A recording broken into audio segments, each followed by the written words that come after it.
Bonjour à tous, j'espère que vous allez bien. Aujourd'hui c'est une vidéo C'est lundi que lisez-vous.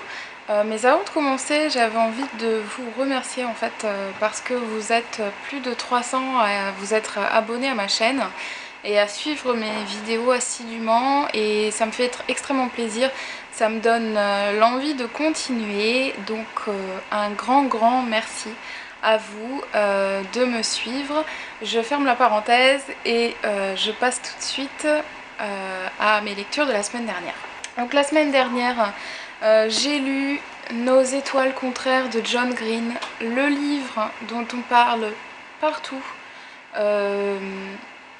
Et voilà. Donc, je vous disais dans ma vidéo précédente que c'était une lecture que j'appréhendais un peu parce qu'elle traite d'un sujet que je connais de manière assez douloureuse malheureusement, puisque voilà, j'ai fait l'expérience au travers de la maladie d'un de mes proches. Voilà, il n'y a pas à dire, c'est très bien écrit, c'est une excellente, une très belle histoire d'amour et d'amitié entre Hazel et Augustus.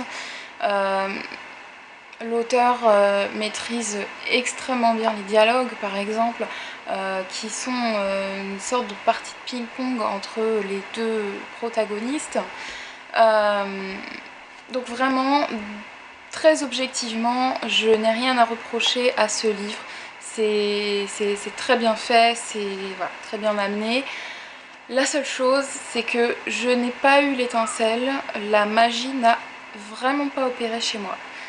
C'est-à-dire que, alors je ne sais pas si c'est dû au fait que je me suis un peu blindée pour ne pas m'effondrer à la lecture de ce roman, mais je n'ai pas ressenti ce que tout le monde voilà, semble ressentir, c'est-à-dire que j'ai pas été touchée par les deux personnages. Je n'ai pas ressenti de profonde tristesse, si ce n'est les 100 dernières pages qui pour moi ont été assez éprouvantes, tout simplement parce qu'elles m'ont renvoyé en fait mon expérience du deuil, et que ça a été voilà, un passage qui a fait remonter beaucoup de souvenirs qui sont encore très douloureux et qui le seront certainement toujours. Donc c'est vrai que j'ai pleuré. J'ai ri également avec certains passages. Donc c'est vrai, je suis d'accord sur le fait qu'on passe du rire aux larmes, mais je me suis sentie un peu à l'écart de toute cette histoire. Voilà, le message est beau, il faut profiter de la vie tant qu'on en a encore le temps. J'ai aimé par contre l'hommage en fait que John Green fait aux morts, notamment à la fin. Néanmoins, ça reste pour moi une déception. Je m'attendais vraiment à quelque chose de plus touchant pour moi, en tout cas. J'attendais beaucoup de ce livre et j'ai été un peu déçue. Ensuite, j'ai lu Les partenaires de John Grisham. Donc c'est aux éditions Robert Laffont, collection best-seller. Et je remercie les éditions Pocket qui m'ont envoyé ce livre qui est à paraître donc aux éditions Pocket au mois d'avril. Alors là, j'ai adoré, détente assurée. C'est un roman qui est humoristique, qui met en scène donc John Grisham est le spécialiste du thriller juridique et plus largement du roman juridique, avocat de formation. Il met en scène des avocats dans leur combat de tous les jours pour remporter les affaires qu'ils plaident.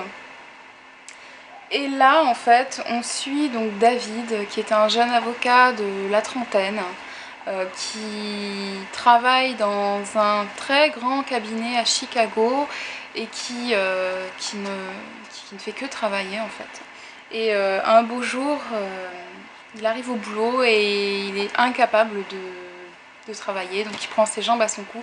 Il y a une scène très drôle, très cocasse au début du livre où David voilà, prend littéralement ses jambes à son cou et se cache dans l'ascenseur. Il fuit en fait son boulot.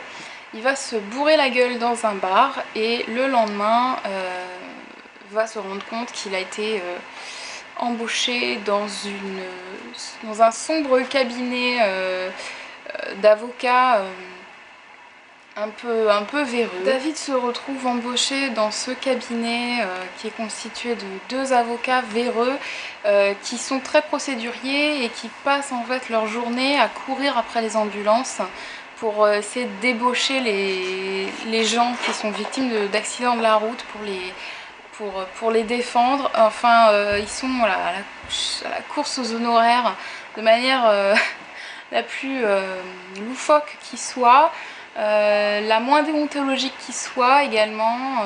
On a un des avocats qui est allé jusqu'à se déguiser en médecin dans un hôpital pour récupérer un client.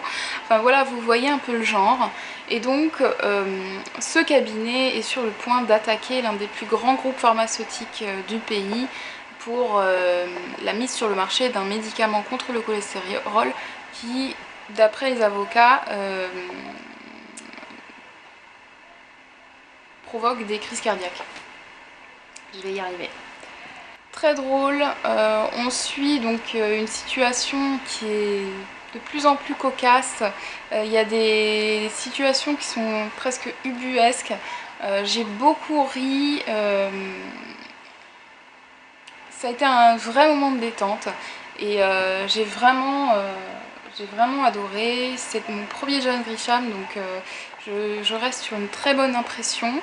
Alors d'après ce que j'ai compris, il est assez rare que John Grisham écrive des romans si humoristiques et qui nous montrent la justice américaine d'un côté si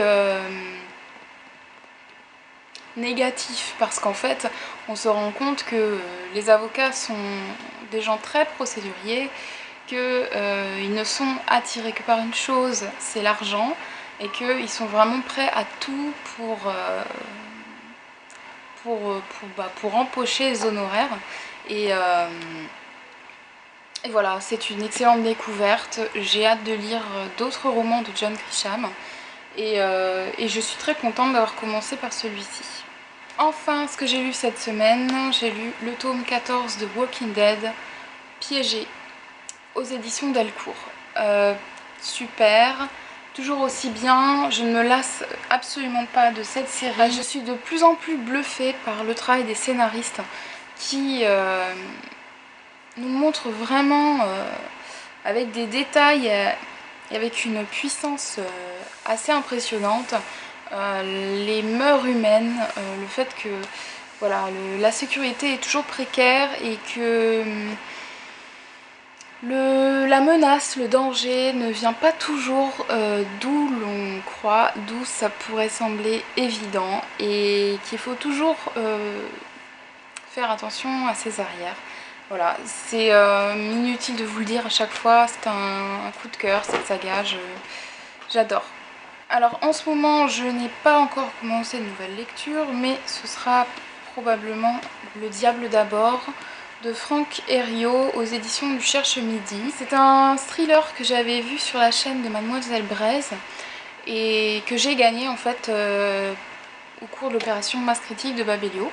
Donc comme c'est un partenariat et qu'il me tarde en fait de le lire, je vais le commencer probablement aujourd'hui, et vous vous en doutez encore une fois, vu que c'est un grand format, je ne l'emmènerai pas dans le métro, donc ce sera ma lecture du soir. Et pour ma lecture du métro de la journée, je pense que ce sera Les Lunes de Barcelone de Javier Calvo aux éditions Livre de Poche, que j'ai reçu dans le cadre du jury du prix des lecteurs. C'est un polar qui se passe en Espagne comme le titre l'indique, et pour le moment j'ai pas commencé, donc je vous en parlerai un peu plus dès que j'en saurai un peu plus. Voilà, c'est tout pour ce C'est lundi que lisez-vous. J'espère que vous allez passer une bonne semaine avec de bonnes lectures. N'hésitez pas à laisser un commentaire si ça vous chante, à vous abonner à ma chaîne si cette vidéo vous a plu. Vous pouvez également me retrouver sur Facebook, sur Twitter, sur Livre Addict et Babelio. J'essaye d'y être un petit peu souvent. Et quant à moi, je vous retrouve dans une prochaine vidéo. Ciao!